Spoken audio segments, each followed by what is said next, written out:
E você vai abrir comigo no Evangelho de Mateus, no capítulo 4.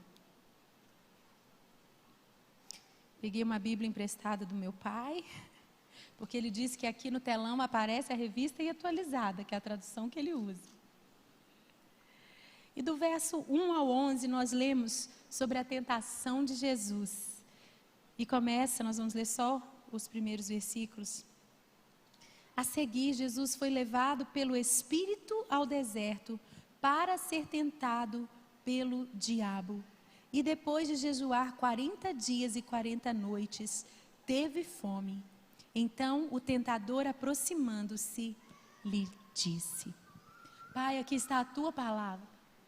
Ela é viva. Que ela fale conosco hoje. Abra os nossos ouvidos. Que as nossas mentes estejam cativas ao senhorio de Cristo nesta hora. Nós damos total liberdade ao teu Espírito, como espada, que ela penetre os nossos corações, confrontando, rasgando e curando.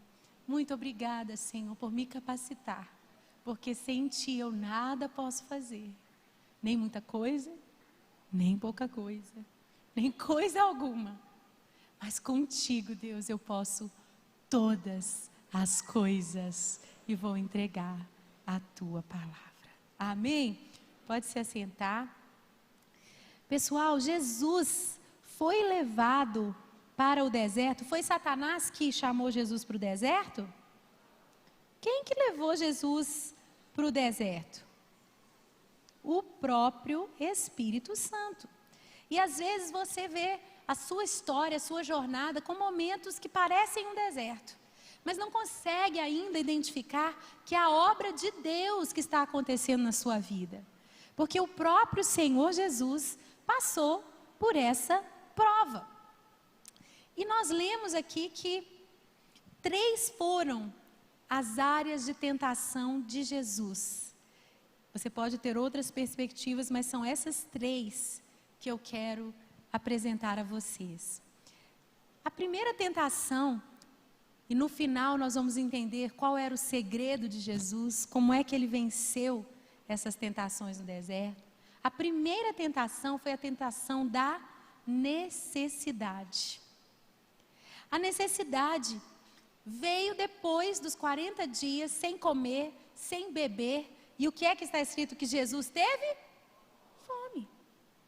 Jesus, o Deus encarnado, num corpo humano, ele sentia fome, ele sentia sede, ele sentia frio, ele sentia calor, ele ficava cansado, ele precisava de tomar um banho.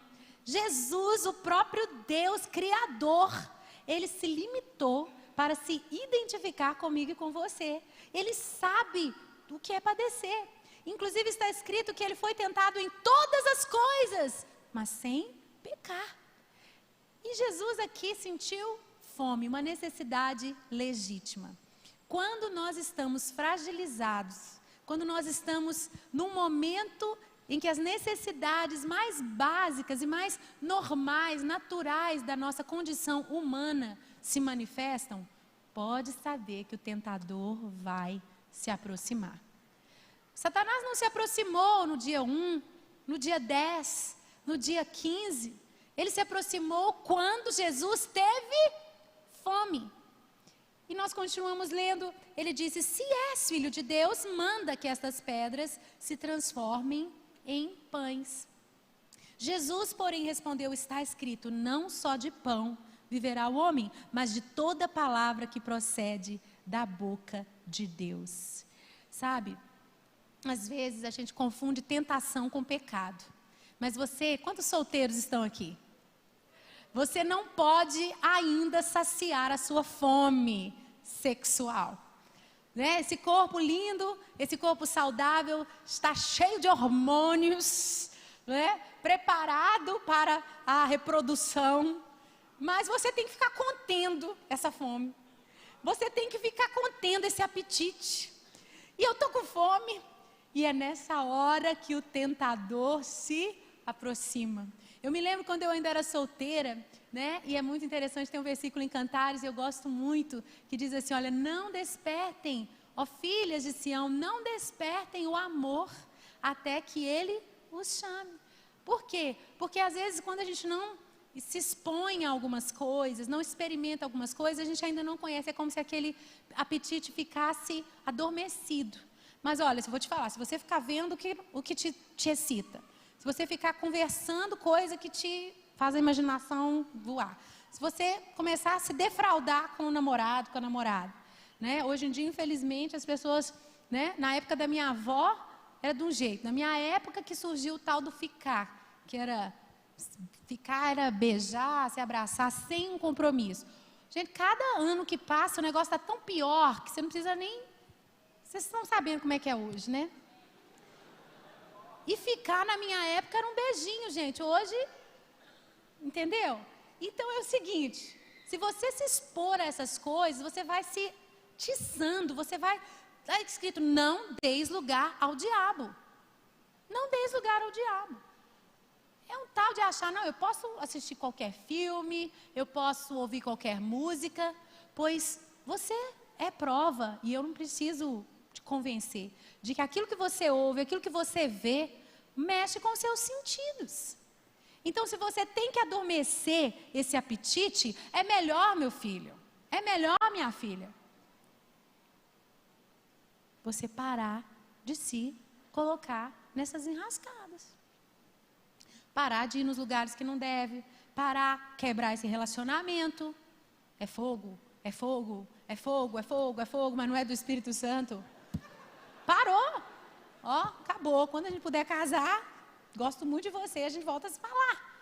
Entendeu? Não pode nem chegar perto. Então, tchau. Você está entendendo? Muda a playlist. Para de pagar a conta desses canais pornô. Para de entrar. Gente, Jesus falou, olha, se teu olho faz pecar, arranca, meu filho. Se tua mão te faz pecar, corta. É melhor você ir para o céu sem mão, sem olho, sem sei lá o quê. Sem computador.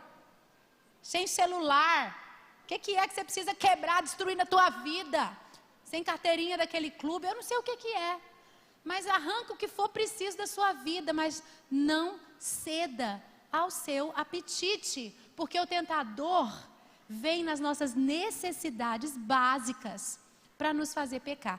Ter essas vontades não é o pecado. Ceder, alimentar essas vontades fora do padrão que Deus determinou é que é o pecado. Então, eu quero também tirar esse peso de pessoas que têm sido tentadas, mas que têm resistido, têm clamado ao Senhor. Você ser tentado é totalmente normal, até Jesus foi. Aí vou contar uma historinha, né? No mesmo lugar onde nasceu a música, né? Eu quero ser como um jardim fechado, regado e cuidado pelo teu Espírito. Nesse mesmo lugar, de joelhos, na beirada da minha cama, estava eu um dia. Senhor, me abraça. Senhor, me beija. Senhor, me ajuda, senão... Por quê? Porque eu tinha rompido um namoro. Antes daquele namoro, eu não conhecia algumas sensações. Para que eu fui? Para que eu fui conhecer algumas coisas antes da hora? Então, se preserve, seja um jardim fechado. Seja propriedade exclusiva do Senhor. Se você já foi invadido, invadida, porteira aberta, né? Hoje em dia beija quem consegue beijar mais nas festas. Não sei quantas pessoas que já deitaram com você. Eu não sei qual que é a sua história. Mas olha, Jesus, Ele quer você só para Ele. E Ele quer refazer as cercas de proteção no seu jardim. Ele vai arrancar as ervas daninhas, Ele vai arrancar tudo que Ele não plantou. E Ele vai plantar coisas boas, coisas novas, perfumadas. E você vai se tornar um jardim tão lindo, propriedade exclusiva, manancial recluso, fonte selada. Essa música é baseada em Cantares também. E todos vão olhar para você e falar, uau, que transformação, que pureza, que santidade, que beleza, que liberdade, que paz é essa? E aí, quando chegar a hora certa de você desfrutar dessa necessidade suprida, sabe quem é que vai abrir a porta do seu jardim? O próprio Jesus vai abrir a porta e falar: pode entrar, fulano. É você mesmo que eu trouxe na vida dela. É você mesmo que eu trouxe na vida dele. Então, quando você estiver fragilizado, faça também outra historinha. Como a minha avó, ela era regente do coral, naquela época não tinha legacy, não tinha discipulado, GC. Quem convertia e era da juventude ia cantar no coral, não importava se era afinado ou não. E minha avó era chamada tia, era tia. E uma vez se converteu uma prostituta. E até hoje é membro da nossa igreja, já de cabelinho branco, e criou a filha, ela era mãe solteira, criou a filha aqui, a mãe dela se tornou uma maravilha de Deus aqui nesse lugar. Anos depois a mãe casou, é uma história de restauração tremenda. Mas ainda aquela jovem que chegou para o coral, falou: tia, eu conheço esse mundo, eu sinto falta, eu tenho apetite, o que eu faço? Eu me deitava com muitos homens, tia, eu não sei o que eu faço. Ela já tinha passado libertação, porque minha avó também expulsava os capetas tudo, entendeu? Mas ainda assim, eu estou falando o quê? De algo que é normal. É normal. Você é gente, você tem fome, você tem apetite. Aí o conselho, para terminar, a gente passar para o próximo ponto. Ô Espírito Santo, o que ela faz, Senhor? Aquela hora que ela estiver subindo as paredes, Jesus, revela, Senhor. Dá agora aquela sabedoria do alto, Pai. Toma um banho gelado, toma um banho frio. E foi assim que aquela jovem venceu. Então faça o que for preciso, mas vigie, porque o tentador vai aparecer quando você estiver fragilizado. E o que é que Jesus respondeu? Não é fome de pão que eu tenho, não é fome de um toque físico de alguém, não é fome de uma descarga de endorfina, de sei lá o que, de uma sensação maravilhosa que a droga me dá, que o sexo me dá. Não é nada que eu imagine que vai saciar essa fome aqui na terra. Nem só de pão viverá o homem, mas de toda palavra que procede da boca de Deus. É essa a palavra que sacia a sua fome. Amém, aplauda mesmo. Aleluia. E a segunda tentação foi a do espetáculo. Satanás chegou para Jesus astutamente e falou, o levou à cidade santa, colocou-o sobre o pináculo do templo, o lugar mais alto. E lhe disse: se és filho de Deus, atira-te abaixo, porque está escrito: aos seus anjos dará ordens a teu respeito, que te guardem. Eles te sustentarão nas suas mãos, para não tropeçares em alguma pedra. E respondeu-lhe Jesus: também está escrito. Fica aí distorcendo a palavra, né? Desde lá no jardim, você fica aí distorcendo, né, seu mentiroso? Lembra lá no jardim que ele usou também a palavra para Eva? Não foi isso que Deus falou? Não, ele sempre distorce. Presta atenção, tá? Porque deve ter algum twistzinho aí. Jesus respondeu: também está escrito: não tentarás o Senhor teu Deus. A tentação do espetáculo mostra que Jesus também foi tentado para se provar para os outros. E essa tentação aconteceu aqui, antes do ministério dele público ser inaugurado, porque até esse momento nós não temos nenhum milagre de Jesus registrado. Mas também aconteceu lá na cruz, quando ele estava no final, no cumprimento da missão dele. O tentador usou a boca de pessoas falando o quê? Se és filho de Deus, desce da cruz. Mostra, prova o seu poder. Por que você vai ficar padecendo essa humilhação? Por que você vai ficar suportando não ser visto com toda a sua glória? E aí eu e você somos tentados da mesma forma. É às vezes aqui, né, no Legacy, que você está se envolvendo, e eu fiquei maravilhada, né, 250 voluntários comendo pizza.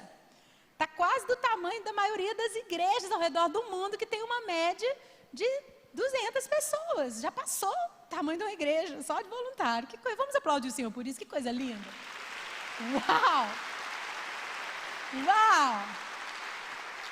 E aí você começa a servir. Poxa, a pastora Jéssica não me nota. Eu tenho muito potencial. Né? Eu estou decorando o nome de todos os pastores jovens, né? O Caleb, não vou esquecer mais. Uau! Geração de Caleb, hein? Entrou já na terra, aleluia. Gente, pastor Caleb não me vê. Eu tenho muito para dar, mas não tenho oportunidade. Estou aqui parado só servindo pizza. Não é possível. Eu tenho muito mais para dar e para fazer. Sabe o que é isso? Se mostra. Se apareça. Prove quem você é. Que negócio é esse de ficar com esses dons todos contidos?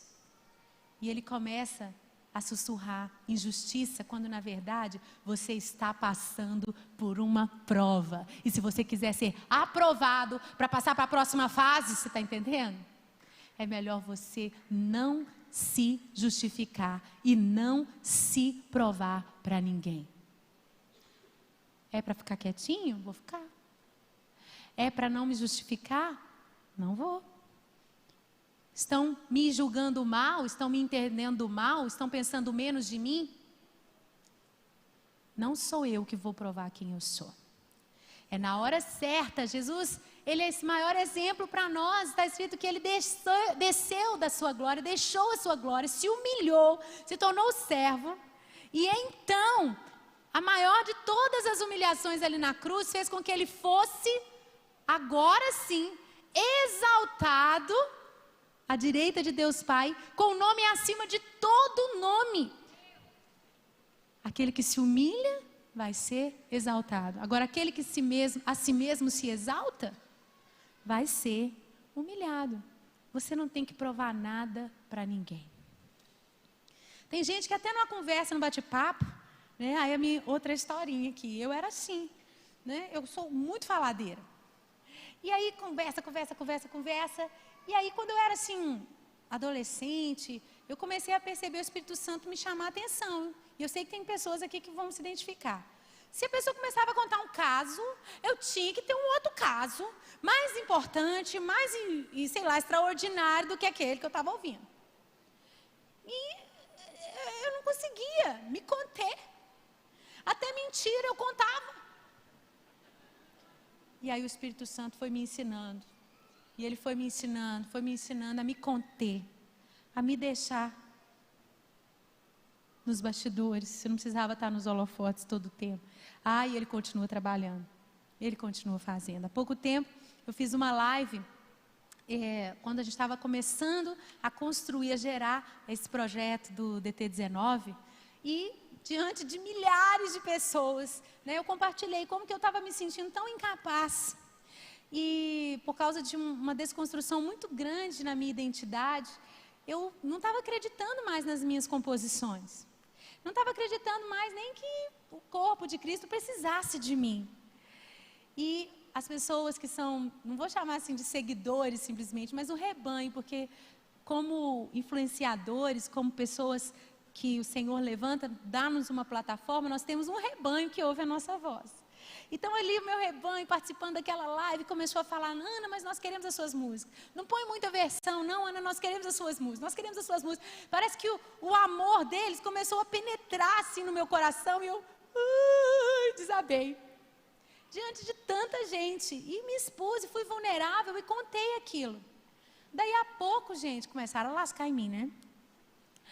Porque ela fica ouvindo sussurros, porque ela falou que ela ouve sussurros, porque ela deve estar endemoniada, o que está acontecendo, e porque ela é isso e aquilo outro. Eu falei: meu Deus, o que eu faço agora? Receba, minha filha, toda humilhação, receba toda perjúria, receba.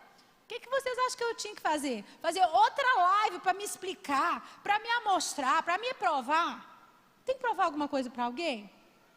Não. O Senhor nos permite momentos de quebrantamento mesmo, porque Ele quer que a nossa justiça venha dEle e não de nós mesmos. Mas quando a gente faz da nossa forma, do nosso jeito, a gente tem que repetir aquela fase. Não fomos aprovados no teste. A terceira tentação de Jesus é o atalho. Essa aqui eu vou contar para vocês umas coisas que eu acho que ninguém ouviu, hein? Estava orando hoje antes desse culto e falei, Senhor, eu tenho certeza. Então, vou contar umas coisinhas para vocês, hein? Então, aqui em Mateus 4, no verso 8, levou ainda o diabo a um monte muito alto e mostrou-lhe todos os reinos do mundo e a glória deles. E lhe disse, tudo isto te darei se prostrado me adorares. Então Jesus lhe ordenou, retira-te, Satanás, porque está escrito, ao Senhor teu Deus adorarás e só a Ele darás culto. Amém? Minha gente, o atalho é um caminho mais curto, um caminho mais fácil para chegar ao destino.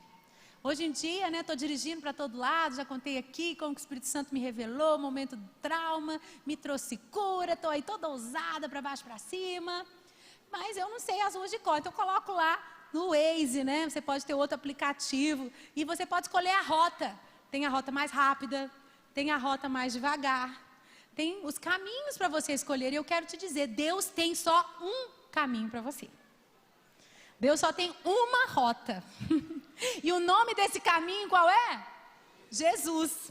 E Ele já falou, eu sou a porta. E Ele já falou que apertada é a porta, estreito o caminho que conduz à salvação, e são poucos os que acertam por ela. Larga é a porta, e é espaçoso o caminho que conduz para a perdição. Cadê os jovens que vão estar ainda aqui nesses bancos? Dá uma olhadinha para os bancos que ainda estão vazios. Hoje eles estão como enxurrada nas baladas, nas noitadas, rumo à perdição. Quantos estão gratos de estarem aqui no caminho estreito? Glória a Deus! E nós chamamos a existência, tantos quantos o Senhor chamar. Também chamamos, concordamos com o céu. Você pode aproveitar esse momento profético, falar o nome de alguém que você sabe que tem que estar aqui, que já esteve aqui, que vai estar aqui do seu lado. Chame aí, aonde ele estiver agora mesmo, essa noite de sábado, em Belo Horizonte, ao redor do mundo. Quem está nos assistindo, profetiza o nome de alguém, porque o Senhor está chamando de volta para o caminho estreito. Vem, vem, aleluia. Aplauda o Senhor, porque você vai testemunhar que esse nome que você chamou, vem, vem, vem, vem para o caminho. Amém. Então, gente, o caminho vai te levar ao destino. E esse destino é tão maravilhoso que Deus ele já escreveu, ele já traçou para você antes da fundação do mundo. Está escrito que ele, antes do mundo ser fundado, feito, ele já designou as boas obras para você realizar. Uau! Isso extrapola o nosso entendimento. Está escrito que ainda no ventre da sua mãe, mesmo que você tenha sido fruto de um estupro, sabe, coisa mais absurda, né? Ou então uma grande surpresa, papai e mamãe nem sabiam que você estava lá, né? Olha, Deus, está escrito que Ele tinha tantos pensamentos a seu respeito, que se você contasse os planos dele para você, seriam como os grãos de areia. Contaria sem jamais chegar ao fim. Enquanto ele fazia você, tecia você no ventre, ele já sonhava. Antes de você nascer, Deus sonhou com você. Ele planejou a sua história. Aí é claro, né? Ele sonhou, planejou, mas Adão e Eva, né, nossos primeiros pais, a gente conhece como que é a história de Deus, o plano ideal de Deus. Ele não quer robôs, né? O livre-arbítrio faz a gente muitas vezes escolher outro caminho e outra história. Mas quando Jesus entra na sua vida, Ele redime todo o tempo. E Ele faz com que você entre de volta na mão certa, na rota certa. E você vai no caminho certo para chegar aonde? No destino de Deus para a sua vida. Aí, gente, o tentador chega para Jesus. Todos os reinos do mundo Não é isso que o Pai está te prometendo? Não é isso que todo joelho vai se dobrar e toda língua vai confessar que Jesus é o Senhor? Já leu lá em Apocalipse que as riquezas das nações vão ser trazidas diante do Cordeiro? Então, ó, não precisa de cruz, não. Não precisa de cruz. Não precisa de traição. Não precisa de calúnia. Não precisa de falarem mal de você, te julgarem mal, te chamarem de Beuzebu, mestre dos demônios. Não. Aqui, ó, vamos fazer um atalho aqui, ó, rapidinho.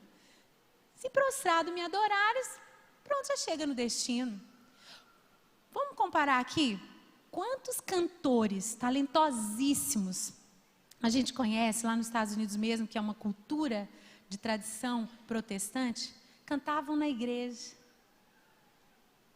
E Deus queria, com certeza, no destino dessas pessoas, no sonho, no plano eterno de Deus para aquelas pessoas, que elas se tornassem cantores realmente maravilhosos, grandes influências na terra, mas de outra forma. Mas para chegar nesse lugar de influência, venderam até a alma para o diabo. Quantos pegaram atalhos para cumprir algo que sim, Deus já tinha designado, mas era de outra forma. Porque você pode até achar que o atalho que Satanás está te oferecendo vai te levar para o seu destino. Mas olha, um desvio aqui embaixo na plataforma de lançamento, um desvio milimétrico, vai fazer com que o foguete erre totalmente o seu destino. Não é atalho, é engano, é cilada. Você pode chegar num lugar parecido, mas não vai ser do jeito de Deus. E aí, o que eu vou contar para vocês, né?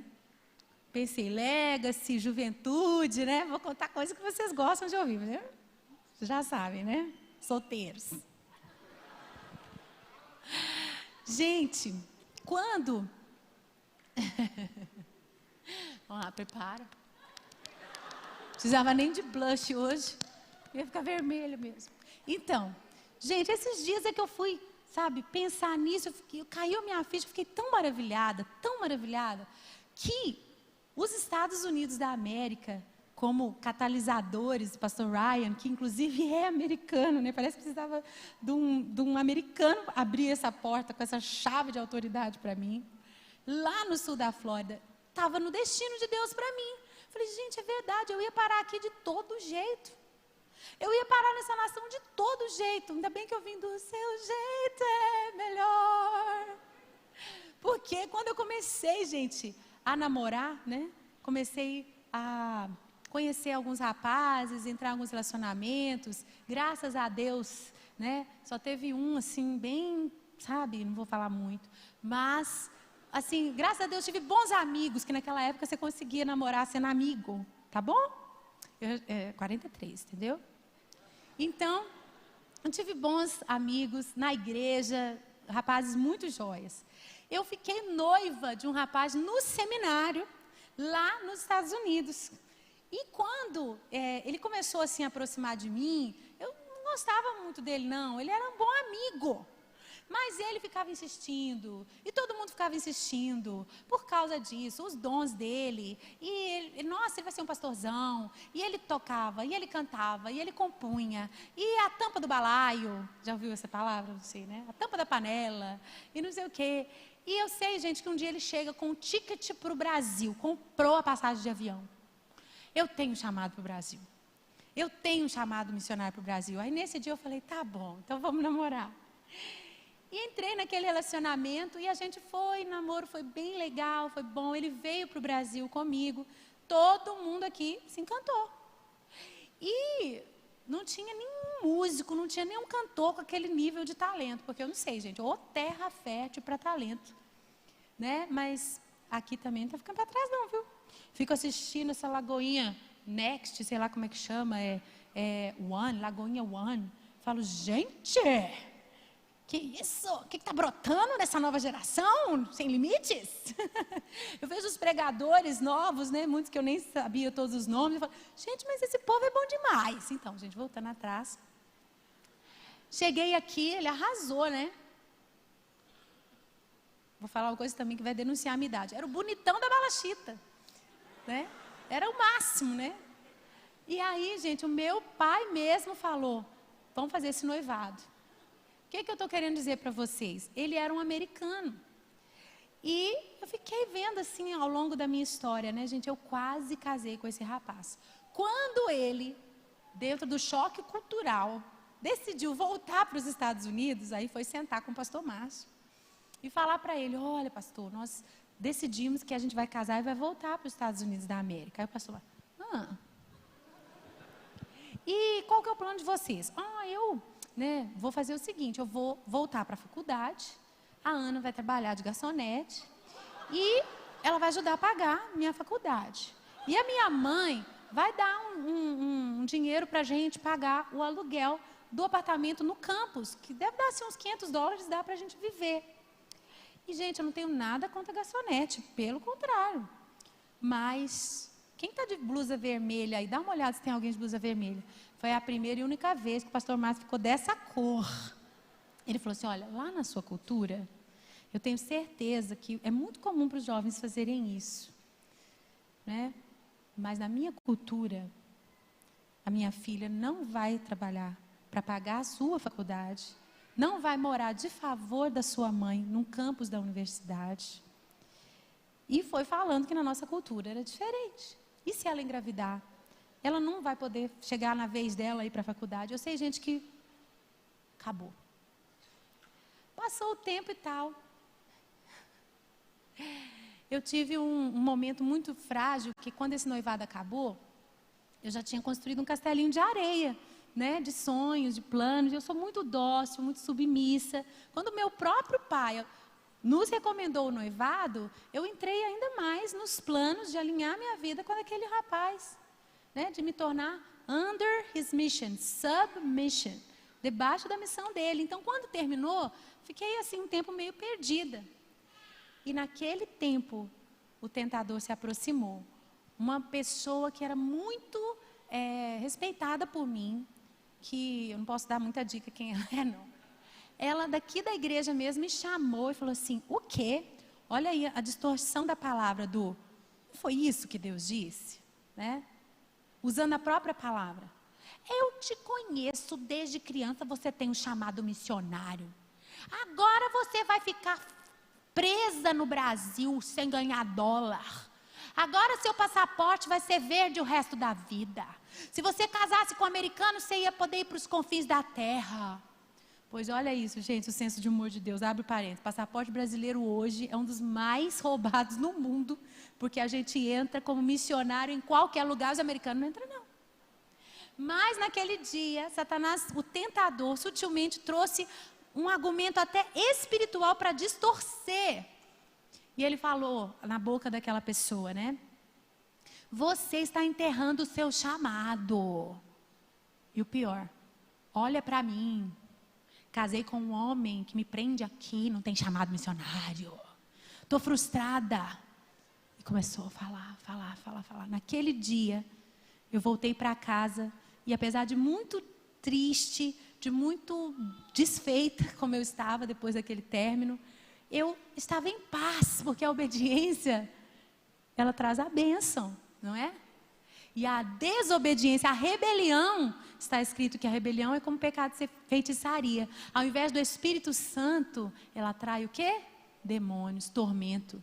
Naquele dia, essa parte eu já contei. Eu fiz uma oração, eu falei, Senhor, já tentei ser feliz do teu jeito, fiz tudo direitinho. Olha como eu estou.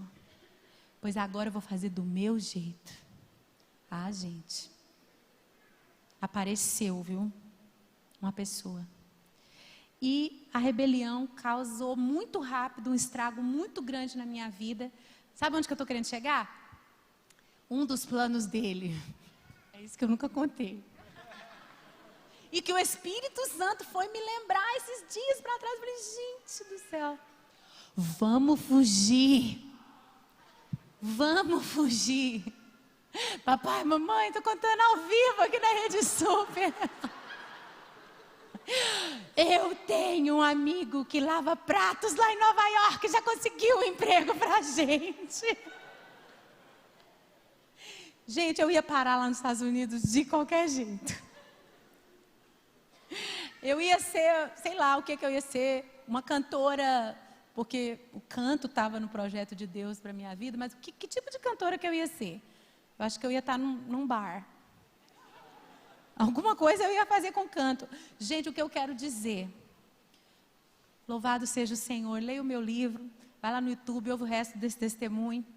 Mas quando eu me quebrantei, o Senhor me restaurou, começou a me dar canções, começou a me dar a certeza de que aquele projeto original dele sempre estará de pé, tu és fiel. Ele não havia aberto mão dos planos que desde o início ele sonhou para mim, e que ainda que eu tivesse me desviado, ele era poderoso para me trazer de volta para o caminho, para o trajeto, e caminhando no caminho estreito, no caminho certo, eu ia chegar no meu destino. Do seu jeito é melhor. E aí Deus me deu Gustavo. Meu Gustavo, meu mel, pedacinho do céu, grande sonho se realizou. Só podia ser você.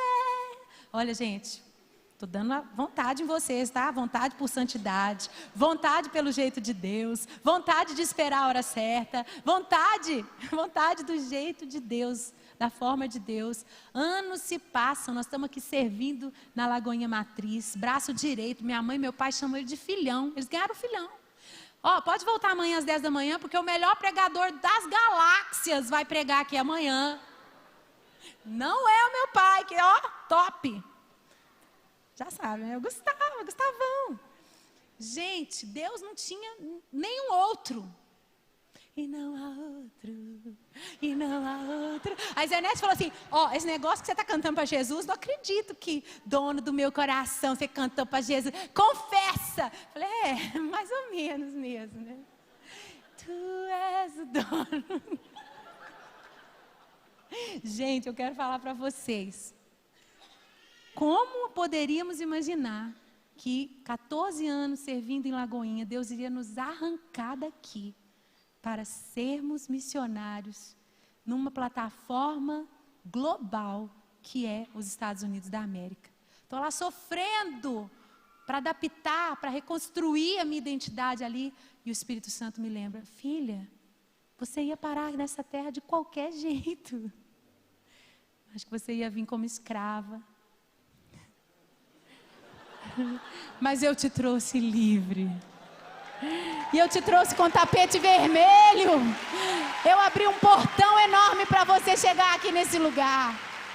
Sabe como é que eu cheguei lá, gente? Eu cheguei assim, convidada de honra da Gateway Church. Significa igreja portal. Olha o nome, Gateway. É um caminho, é uma porta aberta, não é pulando cerca, não. Tapete vermelho. Estou lá 3 meses com visto de artista. Eles me mandam. Olha, nossos anciãos, né? Nos reunimos e nós sentimos pelo Espírito, nós vamos dar um green card para você. Gente, só hoje que eu convivo com a igreja imigrante, que eu sei o que é um green card. O valor desse presente. Deus não quer você em atalhos. Não coma migalhas. Vá pelo caminho estreito. Vá pela porta estreita e apertada, porque você vai chegar no seu destino da forma de Deus. Para terminar, qual que era o segredo de Jesus, hein? Tem uma imagem aí que a gente usou, que é de um quadro que fica no escritório do Gustavo, e a gente sempre olha para essa pintura. E a Jesus no deserto. Qual que era o segredo do nosso mestre?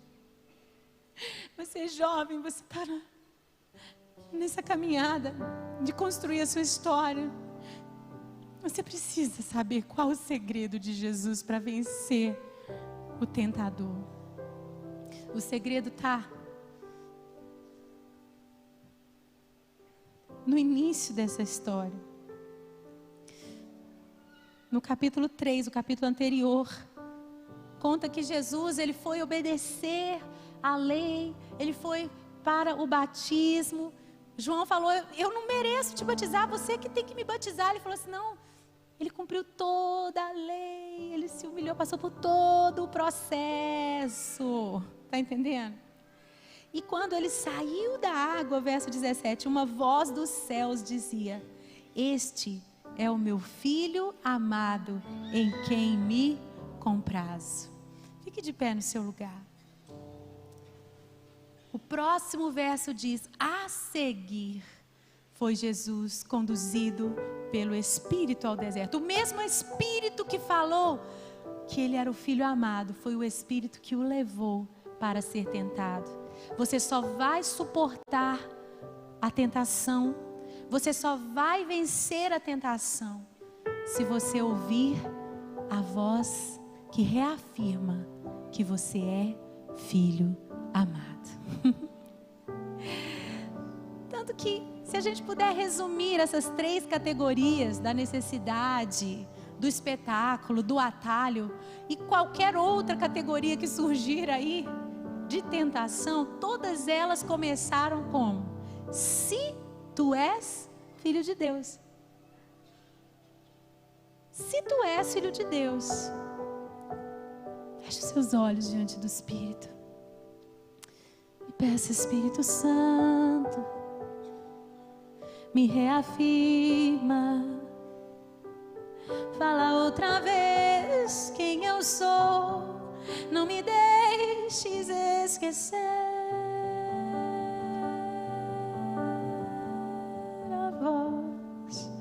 a voz que um dia me disse: tu és meu filho amado,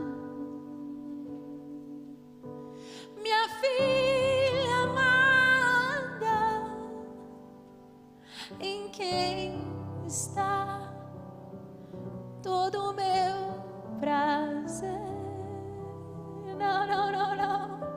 Não dependo das suas performances, dos seus acertos ou erros pra te amar.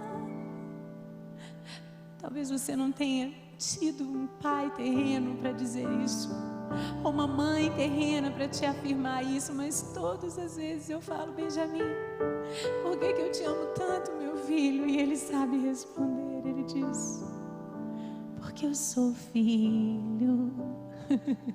Só por isso, só por isso, só por isso.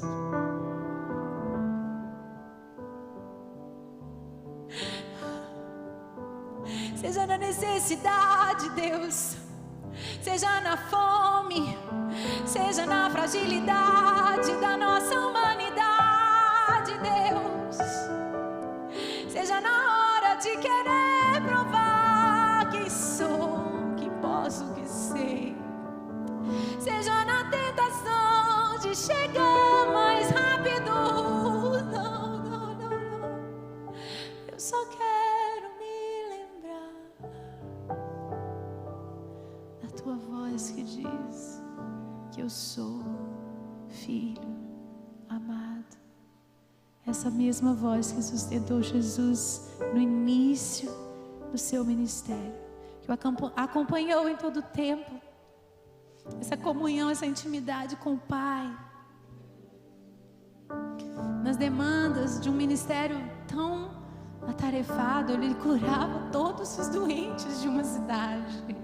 Imagina as multidões demandando Jesus, mas ele se retirava para lugares solitários e ali ele se colocava diante do Pai, do Pai, do Pai, do Pai, do Pai, do Pai, o Pai, o Pai, o Pai, o Pai e eu somos um, o Pai e eu, o Pai e eu, até o último dia aqui na terra, quando ele ia ser crucificado. O que ele mais temia não eram as chibatadas, não eram as dores daquelas feridas, mas os momentos que o separariam do Pai.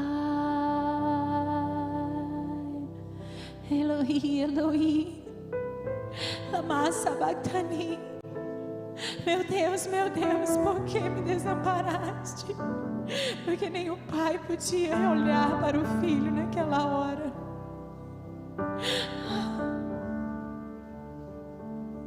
Eu profetizo sobre a sua vida esse tempo de revelação da paternidade e da filiação, o espírito de adoção, que dentro de você clama: Abba, Pai, Abba, Pai, Abba, Pai. Você vai caminhar no novo nível de intimidade, você vai caminhar no novo nível de autoridade, você vai caminhar no novo nível de autoestima, em que não vão ser mais como aqueles bambus que balançam de um lado para o outro, um caniço agitado pelo vento. Não vai mais ser Simão, mas o seu nome vai ser trocado para Pedro, pedra. Você vai ser uma rocha inabalável, e sobre a sua rocha, Pedro, sobre essa rocha, igreja vai ser construída, pedras vivas vão se levantar, vão ser edificadas da sua fundação. Como é que você ia começar uma família assim? Como é que você ia construir uma carreira assim?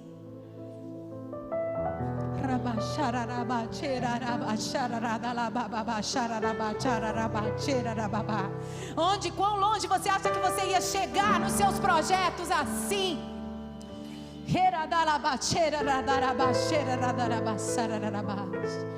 Eu quero fazer 2 orações agora.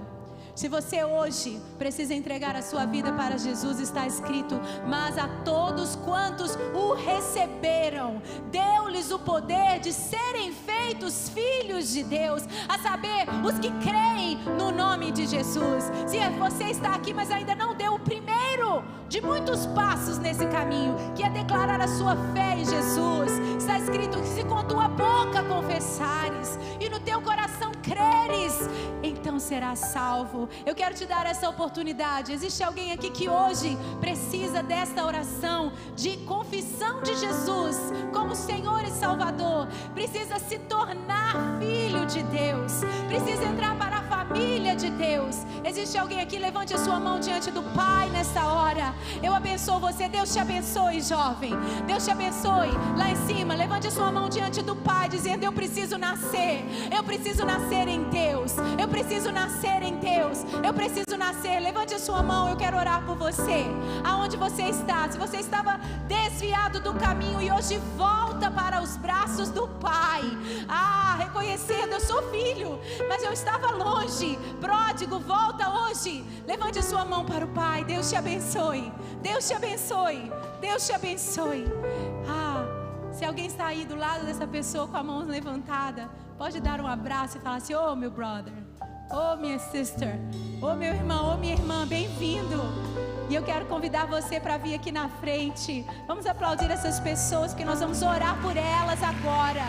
Nós vamos quebrar tudo que prendia você, tudo que impedia você de viver essa filiação em Deus, esse novo nascimento em Deus. E eu também quero chamar, enquanto eles vêm, pode vir, pode sair do seu lugar. Temos um lugar especial para você aqui na frente. Não se preocupe, nós já fizemos isso um dia. Quantos agradecem por ter saído do seu lugar naquele dia? Vamos aplaudir agora, porque a festa no céu, quando um pecador se arrepende.